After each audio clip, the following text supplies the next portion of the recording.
আসসালামু আলাইকুম। আজকে আপনাদের ছোট একটি শিক্ষণীয় গল্প বলব। গল্পটি হচ্ছে মানুষের মূল্য। আমাদের পাড়ার মোড়ে রয়েছে একটি কামারের দোকান। কামার সারাদিন কাজ করে, আর তার ছোট্ট ছেলেটি সারাদিন তার পাশে থেকে তার বাবার মুখে নানান গল্প শোনে। খেলাধুলা করাচ্ছে, বাবার মুখে গল্প শোনাটাই তার কাছে অনেক প্রিয় এবং পছন্দের। এরকমই একদিন সে ছোট্ট বাচ্চাটি তার বাবাকে জিজ্ঞেস করল, আচ্ছা বাবা, এই পৃথিবীতে তো সব কিছুরই মূল্য আছে, তাহলে মানুষের মূল্য কত? এত ছোট একটা বাচ্চার মুখে এরকম প্রশ্ন শোনার জন্য কামার মোটেও প্রস্তুত ছিল না।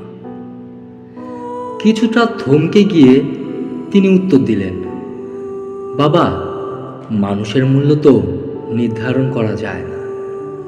একজন মানুষের মূল্য নির্ধারণ করা খুব কঠিন কাজ।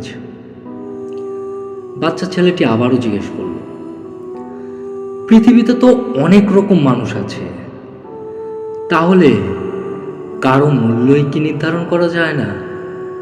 তার পিতা বলল, না, তা সম্ভব নয়। বাচ্চা ছেলেটি কিছুই বুঝল না।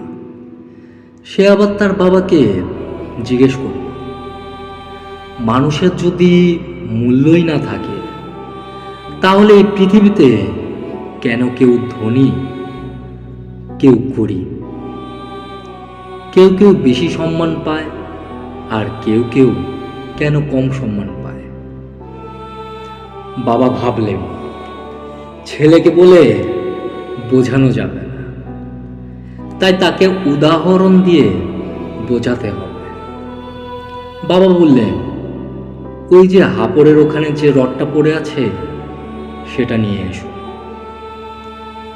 বাচ্চাটি গিয়ে লোহার রডটা নিয়ে আসতেই তার বাবা তাকে প্রশ্ন করল, বলো তো, এই রডটার দাম কত?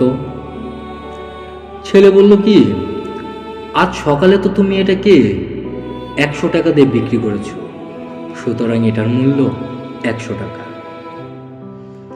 আবার বাবা বললেন, আমি যদি এই রডটা থেকে 5টা কাস্তে বানিয়ে নিই, তাহলে এর থেকে আমি কত টাকা পাবো?